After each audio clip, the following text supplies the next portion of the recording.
Gracia y verdad, Iglesia Cristiana.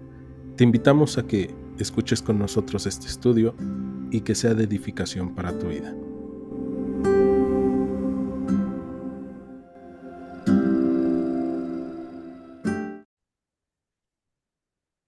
Pues bien, el día de hoy, como les dije, vamos a comenzar el estudio en el capítulo 13, versículo 1. Entonces, acompáñenme, vamos allá.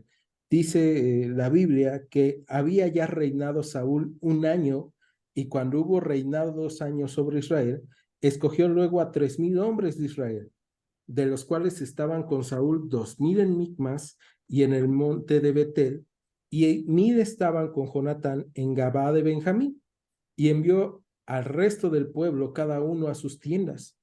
Y Jonatán atacó a la guarnición de los filisteos que había en el collado, y lo oyeron los filisteos.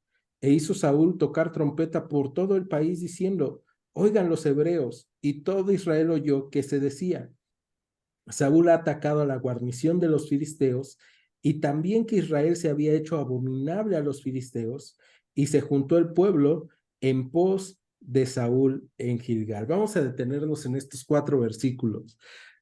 La semana pasada quedamos que ya a partir de este capítulo, Saúl es el rey. Dios lo ha confirmado a través de la batalla, a través de la victoria, pero el pueblo de Israel, al igual que Saúl, quedaron de obedecer a Dios, ¿no? De temer a Dios, de no apartarse de Dios en pos de vanidades que no aprovechan ni libran. Y eso es lo que el pueblo de Israel ha hecho. Pero aquí, en el versículo 1, nosotros vemos que el relato comienza diciendo que Saúl ya ha reinado 2 años. Y estos 2 años en los cuales Saúl ha estado gobernando, al parecer, por lo que vamos a ver el día de hoy, él no ha escuchado a Dios, no ha buscado a Dios ni siquiera, sino lo único que ha hecho es preocuparse por reinar, preocuparse por sí mismo y por estar bien él, ¿no? Entonces, el pueblo de Israel sigue en guerra con los filisteos, y dice que Saúl escogió. Fíjense que no dice Saúl consultó a Dios para hacer, sino en el versículo 2 dice que él escogió, ¿no? ¿Cómo los escogió? Probablemente los más fuertes, los más leales, no lo sabemos, pero él escogió a 3,000 hombres de Israel, de los cuales 2,000 se quedó él en Micmas, y 1,000 se quedaron con Jonatán en Gabaa de Benjamín.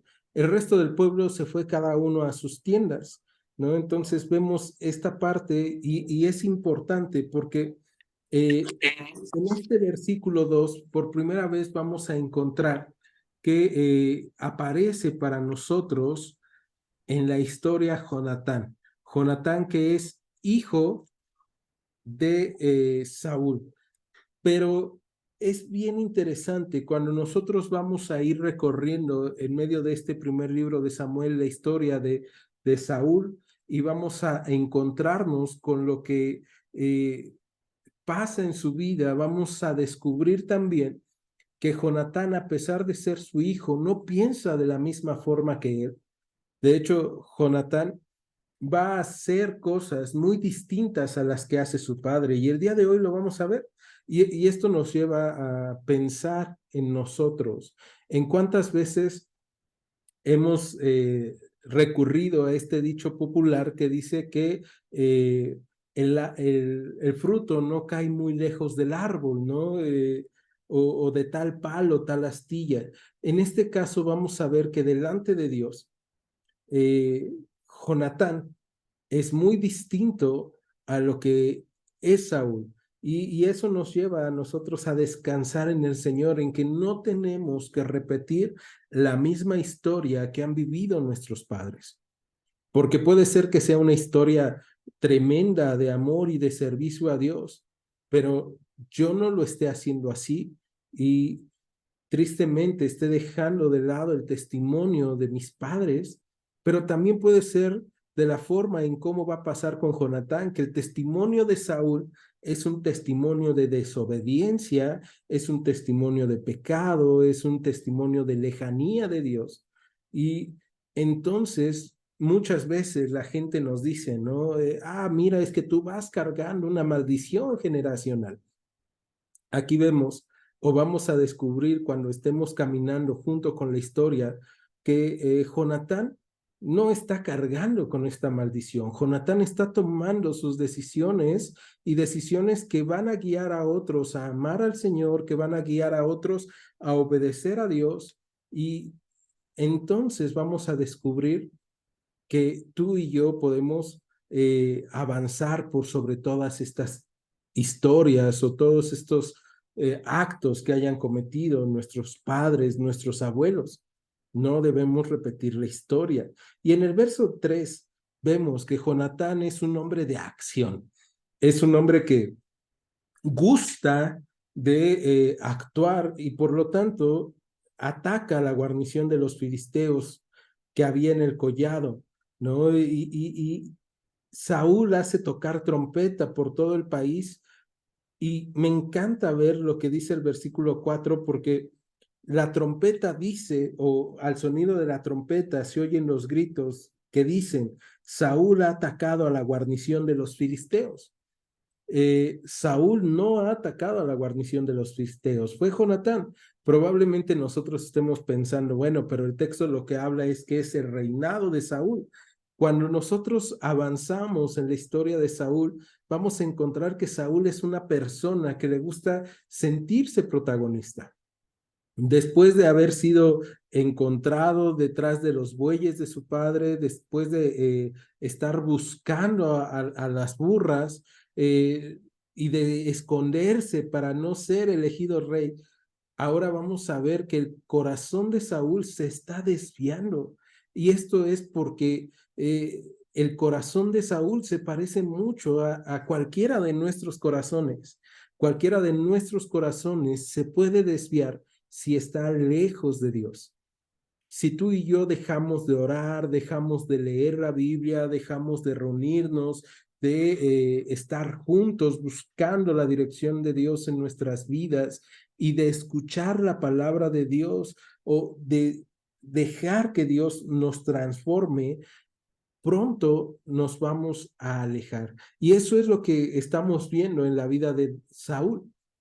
Saúl pasan 2 años de reinado y al parecer él no ha ofrecido holocaustos, no ha buscado la dirección de Dios, él está haciendo lo que cree que es bueno, ¿no? Y entonces él manda este aviso a todo el pueblo de Israel, todo el pueblo de Israel, me gusta, se junta en pos de Saúl en Gilgal, en donde fue renovado el pacto y en donde le fue reintegrado el reino a Saúl. Verso 5 dice que entonces los filisteos se juntaron para pelear contra Israel, 30,000 carros, 6,000 hombres de a caballo y pueblo numeroso como la arena que está a la orilla del mar. Y subieron y acamparon en Micmas, al oriente de Betabel. Vemos, Saúl tiene a 3,000 hombres efectivos, ¿no? 3,000 guerreros que estaban, 2,000 con él, 1,000 con Jonatán. El resto del pueblo se ha juntado y aquí vemos cómo Saúl hizo lo que él creyó pertinente, ¿no? Y lo que él creía pertinente es tener un grupo especial, ese grupo especial de 3,000 hombres que pueden servir para salir a la guerra, pero en el versículo 6 vemos que lo que Saúl ha preparado no es suficiente. De hecho, dice que fueron 30,000 carros, solamente 30,000 carros, ¿no? Tenemos 3,000 hombres contra 30,000 carros y después de esos 6,000 caballos y un pueblo tan numeroso como la arena del mar. No se podía contar, ¿no? Como la arena a la orilla del mar. Entonces, después de esto, vemos en el verso 6 que los hombres de Israel vieron que estaban en estrecho, porque el pueblo estaba en aprieto. Se escondieron en cuevas, en fosos, en peñascos, en rocas y en cisternas. Y algunos de los hebreos pasaron el Jordán a la tierra de Gad y de Galad, pero Saúl permanecía aún en Gilgad y todo el pueblo iba tras él temblando, ¿no? Entonces, aquí vamos a ver los efectos de estar lejos de Dios, porque Israel en estos 2 años ha estado, pues sí, preparándose para la guerra, estaban estos batallones, pero cuando se juntan los filisteos para pelear contra Israel, los israelitas se llenan de miedo. Y es que ¿quién no se llenaría de miedo, no? El verso 6 dice que el pueblo estaba en aprieto y todo esto, ¿por qué se ha dado? Pues bien simple, todo esto se ha dado porque el pueblo de Israel había pedido un rey y Dios les entregó un rey conforme a lo que el pueblo de Israel quería. Y esto nos lleva a una de las primeras preguntas que nosotros debemos responder el día de hoy en nuestros corazones. ¿Seguro estoy de que quiero lo que yo tanto he pedido a pesar de no haber buscado primeramente a Dios? Porque el pueblo de Israel pide un rey sin buscar a Dios. Pide un rey porque ve que otros tienen un rey y queremos un rey como todos los pueblos. Dios les entrega este rey. Ahora, Saúl, ese rey, sale a la guerra, no consulta a Dios. Y este momento en el cual están enfrente, unos están en Gilgal y los otros están en Micmas, 3,000 más un pueblo que va llegando animado por lo que escuchó, y lo que escuchó fue mentiras, mentiras políticas de Saúl atacó, se ha hecho abominable a los filisteos, cuando en realidad el que había atacado era su hijo Jonatán, eh, contra 36,000, bueno, 30,000 carros, 6,000 caballos y un pueblo innumerable, armados, ¿no? Entonces lo que hace el pueblo de Israel es meterse en cuevas, en fosos y en peñascos, en rocas y en cisternas. Y esta parte me llama mucho la atención porque probablemente tú y yo nos hemos encontrado así en algún momento de nuestras vidas, viviendo con las consecuencias de lo que hicimos sin pedir dirección a Dios, o de lo que Dios permitió que nosotros tuviéramos o hiciéramos, pero que Él nos dijo que no estaba bien, ¿no? Y en esta parte, así está el pueblo de Israel, con los efectos de su pecado, de su error, con los efectos de las decisiones que han tomado. Y ahora lo que nosotros vemos acá es que ellos están en aprietos y se esconden, ¿no? Y no solamente algunos se esconden, sino que dice que en el verso 7 algunos de los hebreos pasaron el Jordán a la tierra de Gad y de Galaad. ¿Esto qué quiere decir?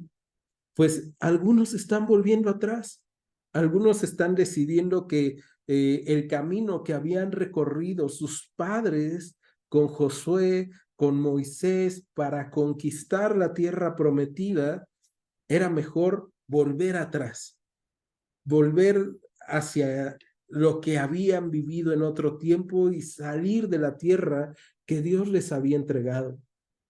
Y esto nos lleva a pensar que muchas veces eso pasa.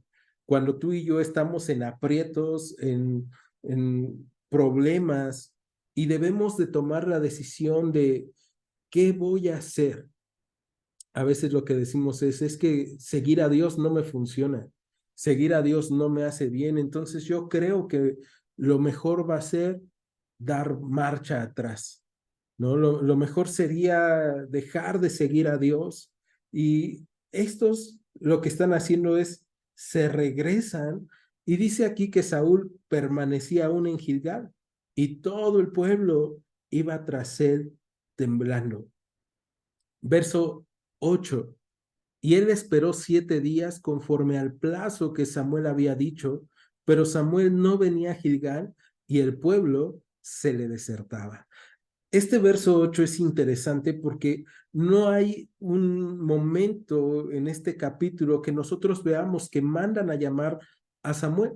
Muy probablemente Samuel se entera, al igual que el resto del pueblo, por las trompetas, por los gritos de lo que había pasado, y después se entera también de que el pueblo de los filisteos estaba ya en pie de guerra en contra del pueblo de Israel y manda una orden a Saúl. Esto no lo dice todavía, pero el capítulo 13 nos lo va a aclarar un poco más adelante. Entonces, Dios a través de Samuel da este mandato a Saúl de esperar a que él vaya, ¿no? Y le dijo, voy a ir dentro de 7 días. Entonces, Saúl tiene una orden de Dios y debemos recordar lo que Dios a través de Samuel le dijo a Saúl y a todo el pueblo, que Dios estaría con ellos, que Dios no los desampararía, ¿no? Que Dios les iba a tener cuidado. De hecho, en el capítulo 12, verso 22 que vimos la semana pasada, Samuel les dijo, el Señor no desamparará a su pueblo. Y eso debe de llenar de confianza al pueblo, pero cuando están en problemas, el pueblo está buscando a su rey.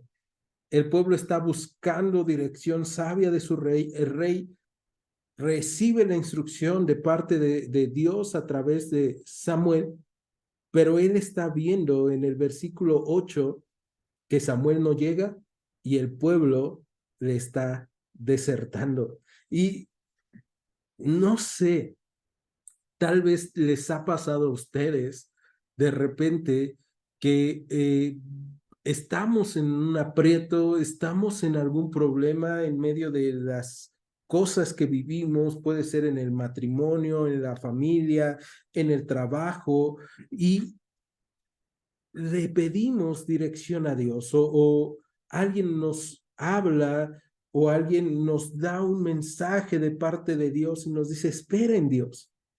Pero en el momento del problema, esperar en Dios es una parte bien difícil de nuestras vidas.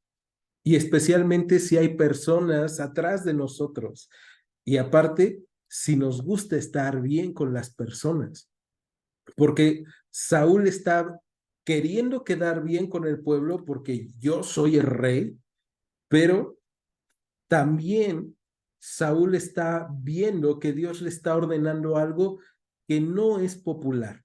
La gente no quiere esperar y entonces la gente está desertando por el miedo que hay, por las dificultades y muchas veces eso pasa en nuestras vidas. En medio de las dificultades hay gente que tal vez ha estado con nosotros buscando a Dios o que nuestra familia ha estado buscando a Dios, pero cuando hay un problema te dicen, no, orar no va a servir de nada, esto se arregla de otra forma, ¿no? O nosotros mismos lo hemos pensado. Y entonces Saúl decide tomar la justicia en sus propias manos, ¿no? Ya no es tiempo de esperar en Dios, ya no es tiempo de escuchar a Dios, no llega Samuel, entonces yo voy a hacer lo que tenga que hacer para quedar bien con la gente. Y este punto es bien importante, porque muchas veces tú y yo pecamos por quedar bien con otros.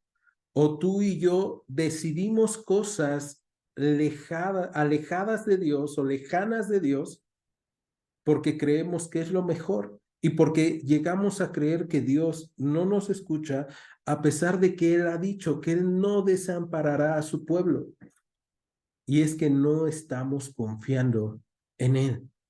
Y la vida del creyente, la vida del cristiano es una vida de confianza en Dios, a pesar de que haya momentos difíciles en cualquier área de nuestras vidas. Verso 9, vamos a ver qué es lo que hace Saúl para que no deserte la gente, para seguir siendo popular. Y dice que entonces Saúl dijo, tráiganme holocausto y ofrenda de paz, y ofreció el holocausto. Híjole, como Saúl piensa que el pueblo de Israel se va a quedar si ven que se está ofreciendo a Dios un sacrificio, un holocausto de paz, en donde están buscando el respaldo de Dios. Saúl dice, bueno, no viene Samuel, que es el sacerdote, entonces lo voy a hacer yo, ¿no? Y debemos recordar que ahora Saúl está tomando un lugar que no le corresponde, porque los únicos que podían ofrecer este tipo de sacrificios eran los sacerdotes. Nadie más podía ofrecer los sacrificios, nadie más podía ofrecer las ofrendas de paz, nadie más podía quemar incienso, porque eso no le era agradable a Dios. Y entonces Saúl está diciendo, bueno, no viene el sacerdote y yo tengo que hacer algo, y se le hace fácil tomar algo que no le correspondía, un lugar que no le correspondía, y ofrece sacrificios a Dios buscando que sean agradables. Muchas veces nos pasa eso. Tomamos el lugar de alguien más o algo que Dios nos ha pedido no hacer y decimos, lo voy a hacer porque es por el bien de la familia, porque es por el bien del pueblo, porque es por el bien de la iglesia, cuando en realidad nosotros debemos de esperar en Dios. Y esperar en Dios es muy difícil. Entonces, verso 10, cuando él acababa de ofrecer el holocausto, imaginen ya él ofreciendo el holocausto a Dios, he aquí Samuel que venía y Saúl salió a recibirle para saludarle. Bien interesante también en este verso 10, que algunos revisores del texto hebreo nos dicen que en realidad no sale para saludarle, sino para bendecirle. La palabra hebrea que está utilizando aquí es para bendecirle, no para saludarle. Entonces, lo que está pasando acá es que Saúl acaba de caer en su propia mentira. Hey, no se vayan, miren, yo puedo ofrecer un sacrificio agradable a Dios. Y ahora sale a bendecir a Samuel que va llegando, ¿no? Y él está cayendo en su propia mentira, está haciendo las cosas mal. Y muchas veces eso puede pasar con nosotros. Cuando hay problemas, cuando estamos en estrecho, cuando hay dificultades, pensamos que tenemos atribuciones que solo le corresponden a Dios, ¿no? O pensamos que si hacemos cosas malas que parezcan buenas, pues entonces Dios va a entender. Dios va a entender por qué no esperé en Él. Dios va a entender por qué el día de hoy desconfié en Él, de Él y mentí. Dios va a entender por qué el día de hoy seguí con mis pasiones desenfrenadas. Dios va a entender que no había otra solución y entonces lo tuve que hacer, pero nos engañamos a veces a nosotros mismos pensando esto, ¿no? Dios sabe que soy humano y que por eso pequé. Y sí, Dios sabe que somos humanos, Dios sabe que pecamos, pero también Dios sabe que muchas veces tú y yo solo buscamos un pretexto para pecar. Y eso es lo que está pasando con Saúl. Saúl quiere verse bien delante de los demás, quiere ver quiere mostrar y que ellos vean que él tiene poder, que él tiene toda la actitud, y eso le va a costar. Versículo 11. Entonces Samuel le dijo, ¿qué has hecho? Y Saúl respondió, porque vi que el pueblo se me desertaba y que tú no venías dentro del plazo señalado y que los filisteos estaban reunidos en Micmas. Me dije, ahora descenderán los filisteos contra mí a Gilgal, y yo no he implorado el favor del Señor. Me esforcé, pues, y ofrecí holocausto, ¿no? Y aquí viene, Samuel le pregunta, ¿qué has hecho? ¿No? Y Samuel espera una respuesta, me he equivocado, he hecho mal, me puse nervioso, eh, perdón, pero lo que encuentra Samuel en Saúl es una justificación. Saúl se justifica echando la culpa a todo menos a sí mismo. Y eso pasa muchas veces cuando tú y yo pecamos en medio de momentos difíciles. Cuando tú y yo dejamos de confiar en Dios y decimos, no, pero es que no es mi culpa, son las circunstancias, es la gente que estaba a mi alrededor, no fui yo, ¿no? Y entonces Saúl responde, mira, primero el pueblo se me iba, ¿no? Y le echa la culpa al pueblo. Después dice, tú no venías dentro del plazo señalado. Le echa la culpa a Samuel y por ende a Dios. Y después le echa la culpa a los enemigos, ¿no? Y los filisteos están reunidos en Micmas, ¿no? Y entonces aquí ya están tres culpables que no soy yo. Y esto muchas veces pasa con nosotros. Buscamos culpables que no sea yo cuando pecamos, cuando hacemos las cosas mal, cuando nos hemos alejado de Dios. Saúl lleva 2 años alejado de Dios y se ve en el versículo 12, cuando él dice, me dije, ahora descenderán los filisteos contra mí y yo no he implorado el favor del Señor, ¿no? Entonces, en 2 años él no ha implorado el favor de Dios, pero cuando viene el momento difícil, a él ya se le ocurre y le urge implorar el favor de Dios.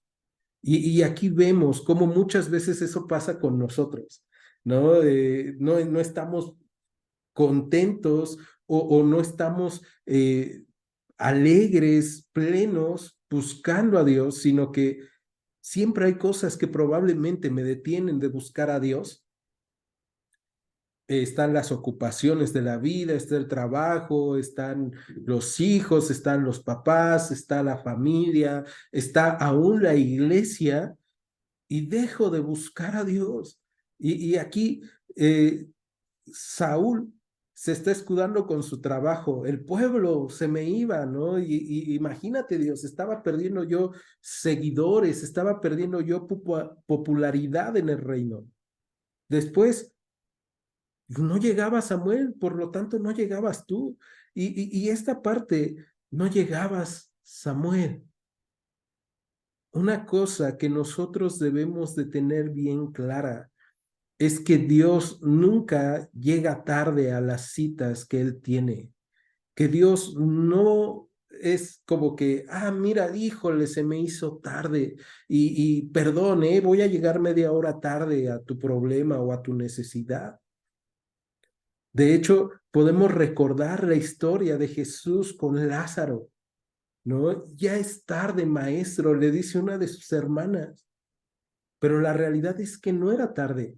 Vemos a Jesús recibir la noticia de Lázaro enfermo y él continúa con lo que estaba haciendo. Y dice a sus discípulos, esta enfermedad no es para muerte, sino para que el Hijo del Hombre sea glorificado.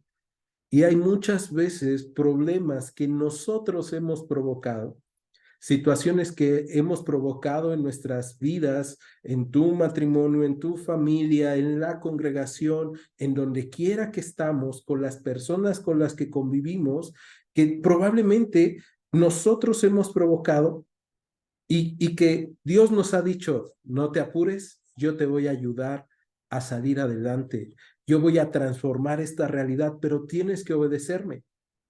Y tú y yo nos desesperamos, ¿no? Hay veces que cuando tú te peleas con alguien, lees la Biblia y Dios te dice, pide perdón, perdona, ¿no? Si alguien te ofendió, perdona. Y tú dices, no, es que no voy a perdonar. Y Dios te ha dicho, obedece. Y es tan difícil como esperar. O Dios te ha dicho, pide perdón. Y tú no quieres pedir perdón, tú no quieres obedecer a Dios. Y entonces viene esto en donde tú y yo decidimos que podemos encontrar soluciones alternas, como Saúl. Mi solución alterna es, voy a ofrecer un sacrificio a Dios, aunque no me corresponde. Y a veces nuestra solución alterna es, voy a ir a la congregación, o voy a orar, o voy a hacer algo bueno por alguien. Pero tú debes de obedecer a Dios antes que hacer ese tipo de cosas. Y muchas veces tú dices, pero es que yo me esforcé en agradar a Dios en esto. Y eso es lo que está diciendo Saúl. Yo no he implorado el favor de Dios, entonces me esforcé y ofrecí holocausto. Híjole, ¿cuántas veces tú has pensado? A mí sí me ha pasado, y no me contestes, acuérdate, son preguntas para nosotros. ¿Cuántas veces tú has pensado, Dios, pero me estoy esforzando en hacer estas cosas bien? Sí, o sea, no te obedecí en aquello, pero me estoy esforzando. Curiosamente, Saúl se había esforzado en hacer las cosas mal. Y a veces eso pasa cuando tú y yo confiamos en nosotros y en lo que pensamos. Cosas curiosas de estos versículo 12. Saúl le está contando a Samuel y le está diciendo, me dije. Cuando tú te dices a ti mismo, yo mismo, y no consultas a Dios y no pides consejo de otros que están del lado de Dios, de otros que están caminando a nuestros lados, entonces muy probablemente vas a caer. El libro de Proverbios en el capítulo 3, versículo 5, dice, confía en el Señor de todo tu corazón y no te apoyes en tu propia prudencia. Y en el verso 6 dice, reconócelo en todos tus caminos y Él enderezará tus veredas, ¿no? Y entonces es reconocer a Dios, confiar en Dios de todo nuestro corazón y no apoyarnos en nuestra propia prudencia, en no pensar, ah, mira, me estoy esforzando yo en hacer esto bien, aunque hay cosas mal.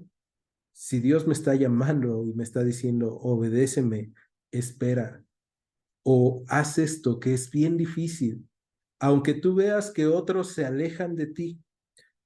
Imagínense qué difícil fue para Saúl tener 3,000 hombres y el pueblo atrás de él y de repente empezar a ver que de esos 3,000 y el pueblo empezaban a irse. No, no, es que Saúl no está haciendo nada. Y probablemente eso pasa cuando tú obedeces a Dios. Tú y yo obedecemos a Dios y hay gente que dice, no, es que no, ya cambió mucho, es que ya no es igual, es que ahora está siendo engañado y cosas así. Pero tú y yo necesitamos confiar en lo que Dios nos ha dicho y obedecerlo y no apoyarnos en nuestra propia prudencia para que Él enderece nuestros caminos. Verso 13.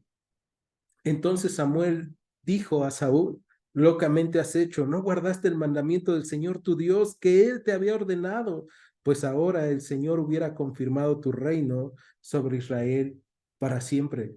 ¿Se acuerdan capítulo 12, versículo 24? Dios va a estar con ustedes, solamente teman y sírvanle de verdad con todo su corazón, pues consideren cuán grandes cosas ha hecho por ustedes. El primero que debía de considerar en el pueblo de Israel cuán grandes cosas había hecho Dios por él era Saúl. ¿Por qué?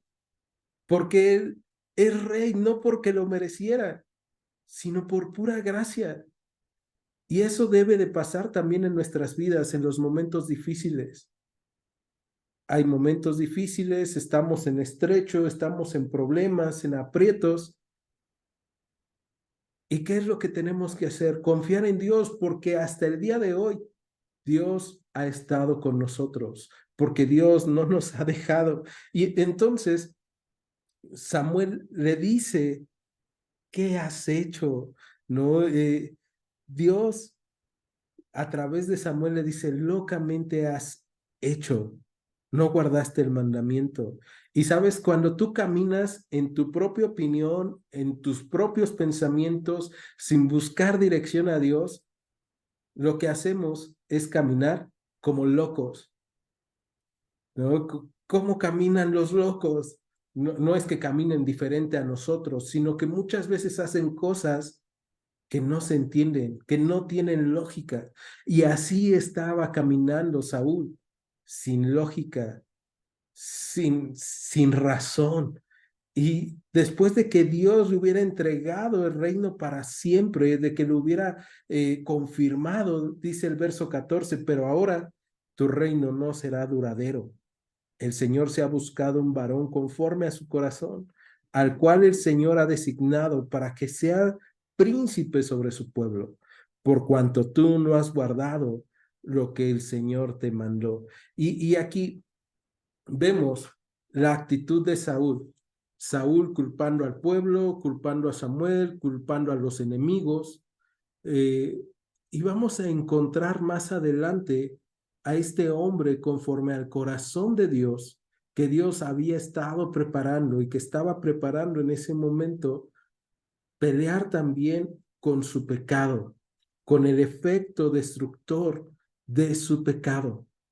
Pero al contrario de lo que hace Saúl, que es un reflejo, por cierto, de lo que hacen Adán y Eva, ¿no? En el Edén, cuando pecan, el Señor le pregunta a Adán, ¿qué has hecho? Y Adán le dice, la mujer que me diste. Y Eva dice, la serpiente.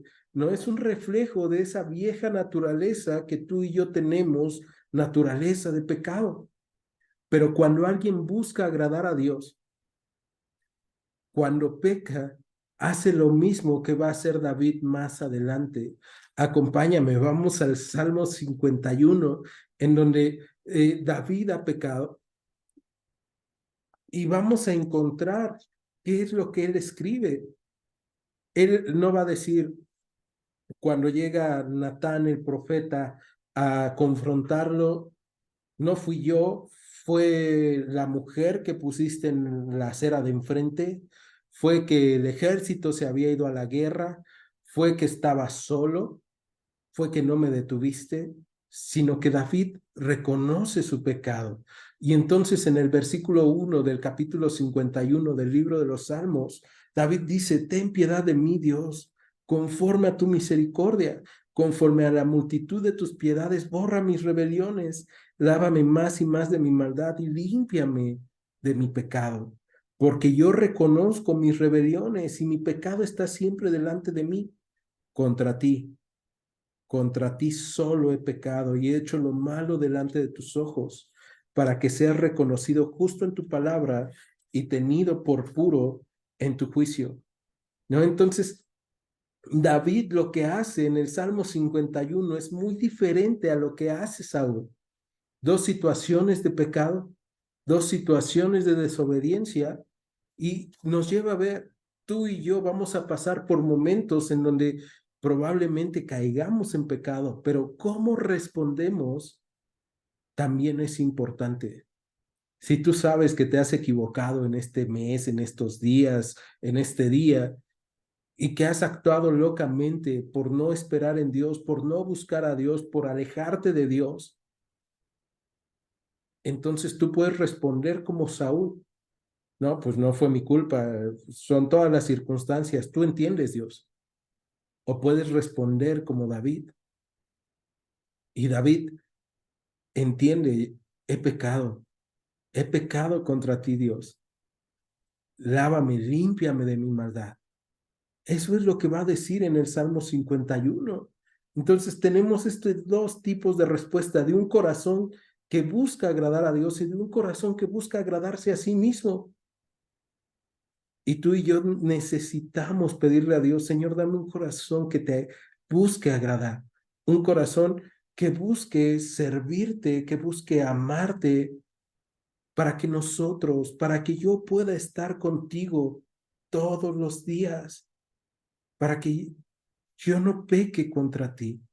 Pero regresamos al primer libro de Samuel y en el versículo 15 dice que entonces, después de que Samuel le dice, pues el reino se ha ido de ti, Samuel se levanta y sube de Gilgal a Gabá de Benjamín, y Saúl contó a la gente que se hallaba con él, como 600 hombres.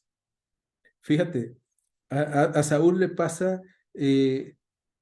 lo que muchas veces nos ha pasado cuando no obedecemos a Dios, cuando pensamos que hacemos mejor las cosas de lo que Dios nos ha dicho. Saúl no quería que la gente se le fuera y por eso desobedeció a Dios. Y de todas formas se quedó sin la bendición de Dios y se quedó sin el apoyo del pueblo. De pasar de tener 3,000 hombres a su lado y el pueblo atrás de él, Saúl se queda con 600 hombres. Muchos de ellos, de los que desertaron, se escondieron en piedras, se escondieron en cuevas, en fosos, en peñascos, otros se fueron, otros de plano se pasaron al otro bando.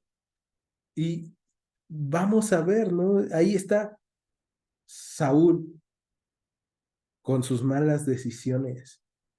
Y probablemente eso nos llega a pasar a veces a nosotros, o tal vez el día de hoy alguien de nosotros está así, con mis malas decisiones, aquí estoy. y no sé qué voy a hacer porque de todas formas los problemas siguen cayendo y siguen viniendo, porque los filisteos hasta este momento siguen ahí, como la arena del mar, siguen ahí estos 6,000 a caballo, estos 30,000 carros de guerra en su contra. Verso 16. Saúl pues y Jonatán su hijo y el pueblo que con ellos se hallaba se quedaron en Gabá de Benjamín, pero los filisteos habían acampado en Micmas y salieron merodeadores del campamento de los filisteos en 3 escuadrones.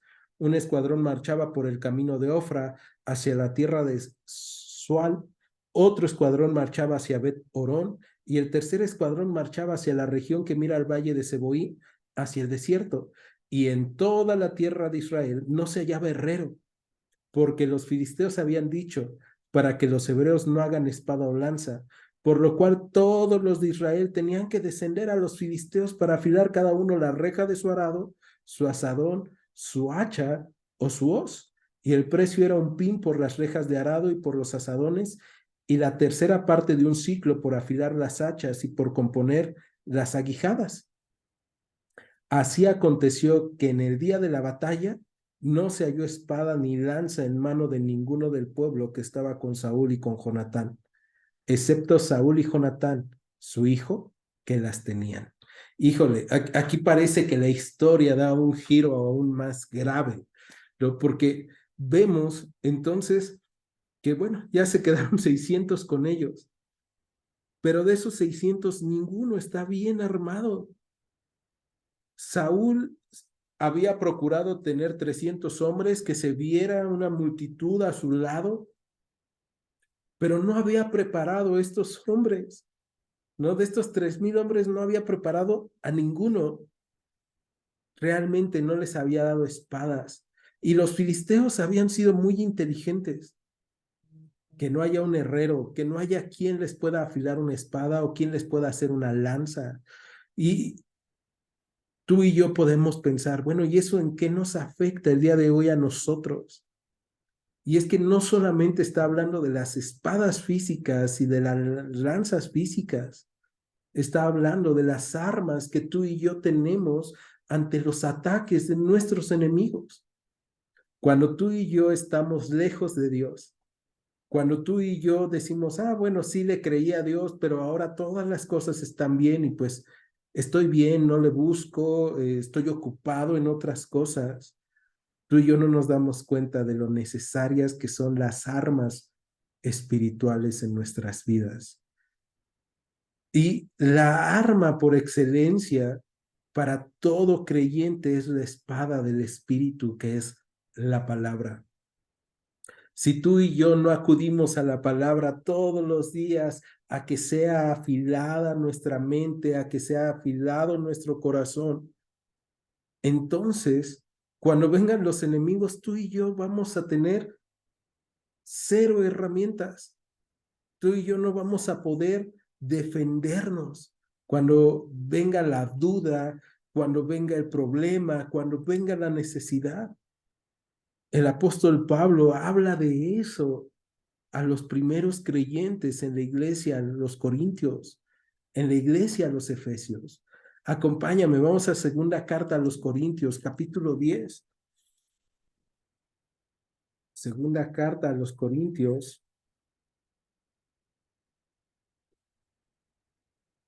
capítulo 10.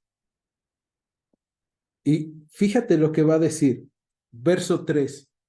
Aunque andamos en la carne, no militamos según la carne, porque las armas de nuestra milicia no son carnales, sino poderosas en Dios para la destrucción de fortalezas, derribando argumentos y toda altivez que se levanta contra el conocimiento de Dios, y llevando cautivo todo pensamiento a la obediencia a Cristo.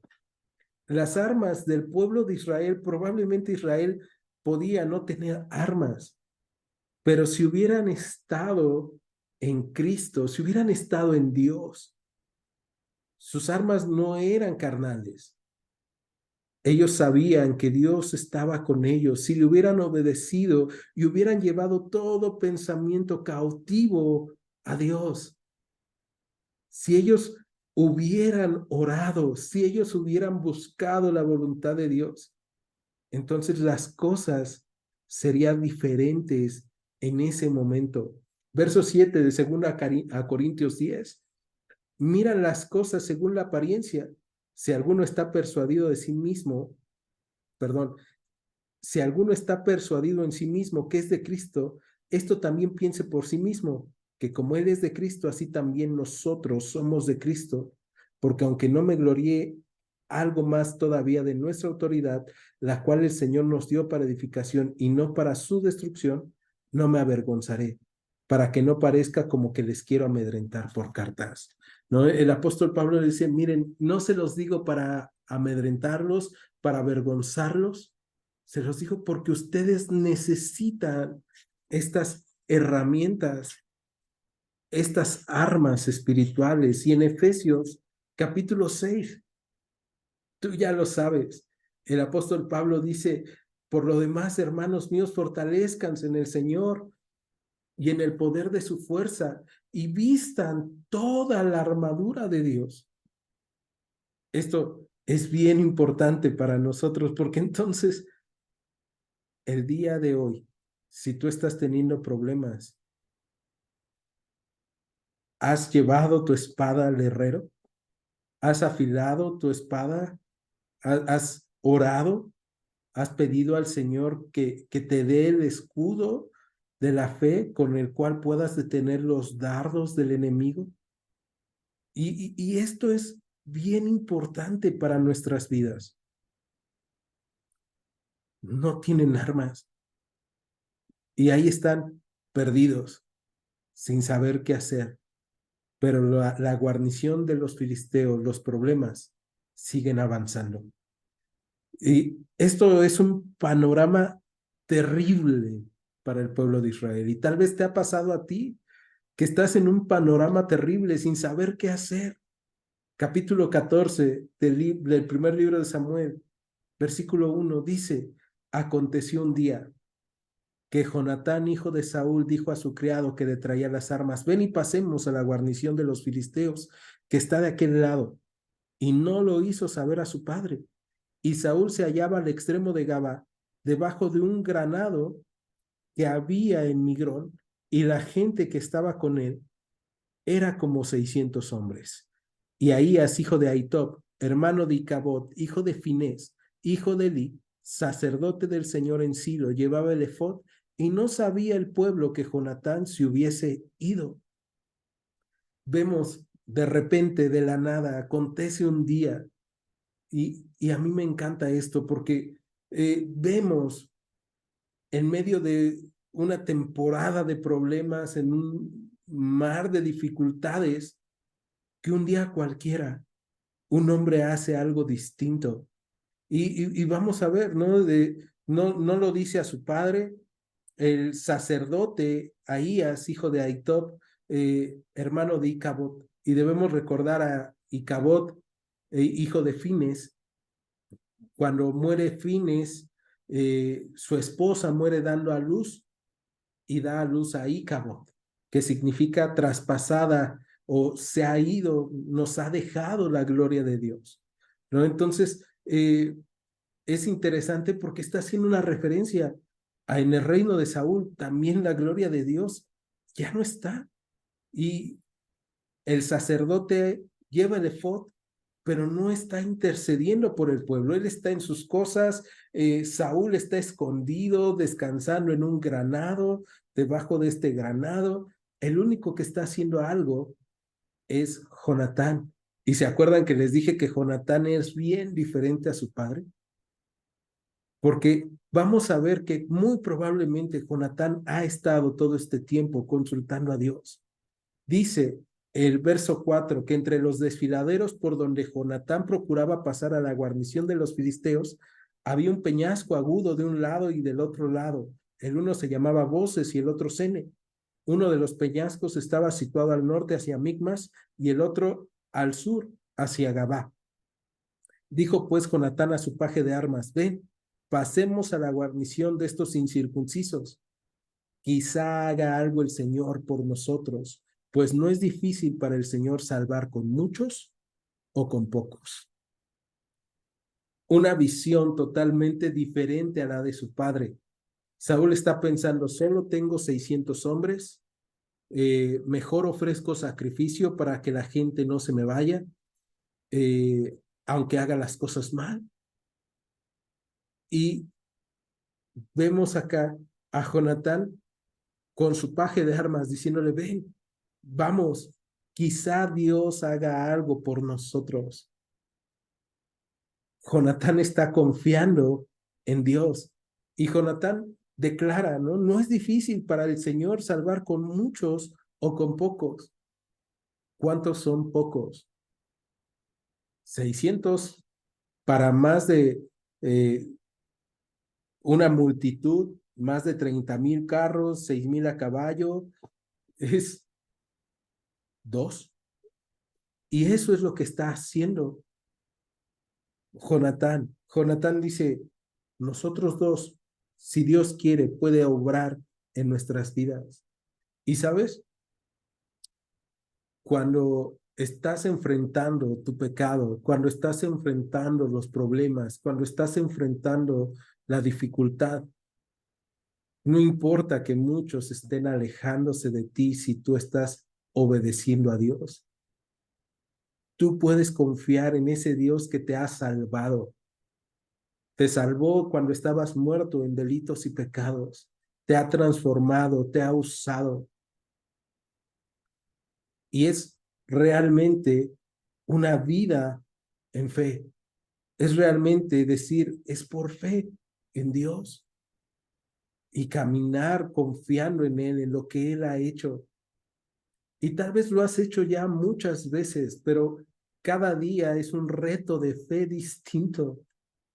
Como congregación lo hicimos un día, comenzamos y dijimos, vamos a empezar a reunirnos, ¿no? Y después un día dijimos, vamos a comenzar a tener servicios ya para que haya gente que pueda entrar con nosotros. Y ahora en enero vamos a tener un reto de fe distinto, ¿no? Vamos a hacer nuestra primera escuela bíblica. Y cada día tenemos retos de fe en lo individual y en lo colectivo. En este caso, Jonatán le dice a su paje de armas, vamos, ¿no? Y me encanta porque en el verso 7, su paje de armas le responde, haz todo lo que tienes en tu corazón, buen pues, aquí estoy contigo, a tu voluntad.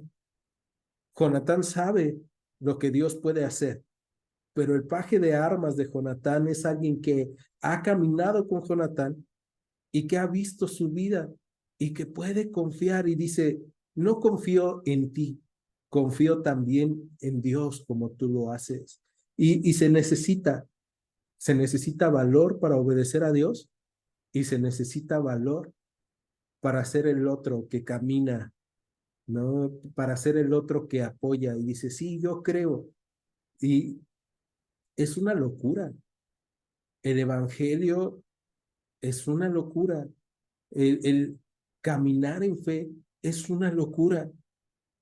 Pero el paje de armas dice, ok, me aviento, vamos juntos, ¿no? Y esto nos da principios.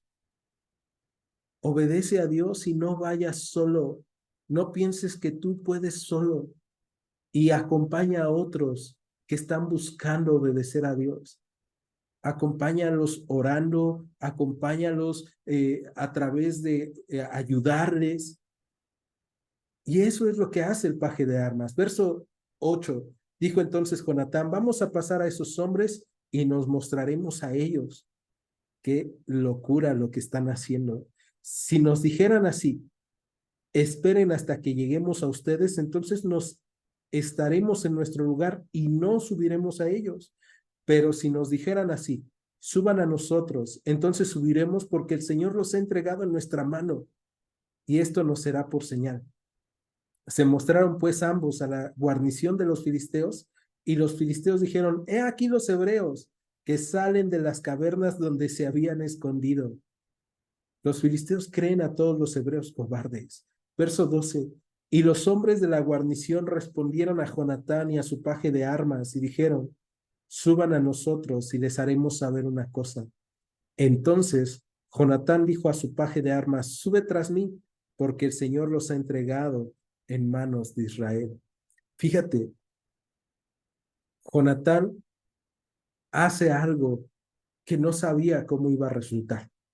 Simplemente lo hace confiando en Dios. Y eso nos lleva a saber que muchas veces nosotros, cuando conocemos la palabra de Dios, cuando conocemos lo que Dios hace y quién es Dios, podemos confiar en Él a pesar de que no sepamos cómo va a acabar. Si Dios te ha dicho, yo estoy contigo todos los días hasta el fin del mundo, si estás enfrentando una enfermedad, confía. Si la enfermedad vence a tu cuerpo, no te ha vencido a ti, porque tú tienes vida eterna, porque tú vas a estar con el Señor. Si el Señor te da sanidad, al Señor sea la gloria. ¿Qué hubiera pasado si Dios no responde a Jonatán dándoles la victoria en esto que él está haciendo? Dios seguiría siendo Dios, pero Jonatán está confiando en Dios y está caminando en fe. Hebreos 11, es pues la fe, la certeza de lo que se espera, la convicción de lo que no se ve. Por fe caminaron los hombres de Dios. Tú y yo necesitamos caminar confiando. Eso es fe. Confianza en lo que Dios hace, en lo que Dios puede hacer. O tienes la otra opción, la de Saúl. No confiar en lo que Dios te pide y no hacerlo. Hacer las cosas a tu manera y terminar escondido, alejado de Dios y con pocos a tu lado. Verso 13 del capítulo 14, 1 Samuel, y vamos cerrando el día de hoy. Subió Jonatán trepando con sus manos y sus pies, y tras él su paje de armas, y a los que caían delante de Jonatán, su paje de armas que iba tras él, los mataba. Y fue esta primer matanza que hicieron Jonatán y su paje de armas como 20 hombres en el espacio de una media yugada de tierra. Y hubo pánico en el campamento y por el campo y entre toda la gente de la guarnición y los que habían ido a merodear, también ellos tuvieron pánico y la tierra tembló. Hubo pues gran consternación. Y los centinelas de Saúl vieron desde Gabá de Benjamín cómo la multitud estaba turbada, confundida, e iba de un lado a otro y era deshecha. Entonces Saúl dijo al pueblo que estaba con él, pasen ahora revista y vean quién se ha ido de los nuestros. Pasaron revista y he aquí que faltaba Jonatán y su paje de armas. Y Saúl dijo a Ahías, trae el arca de Dios, porque el arca de Dios estaba entonces con los hijos de Israel.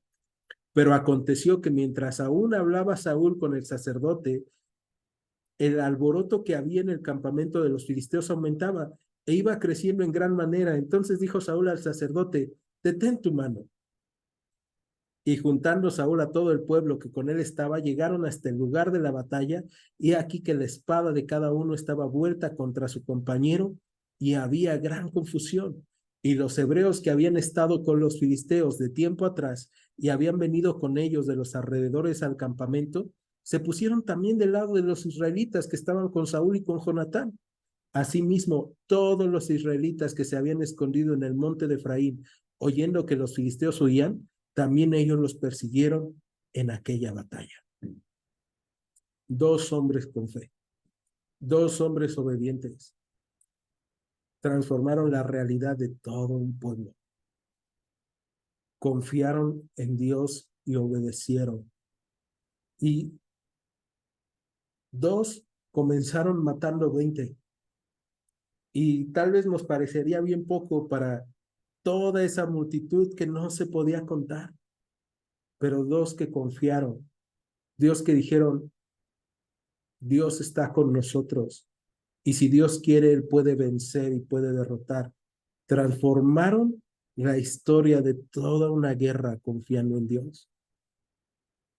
Cosas tristes en estos versículos.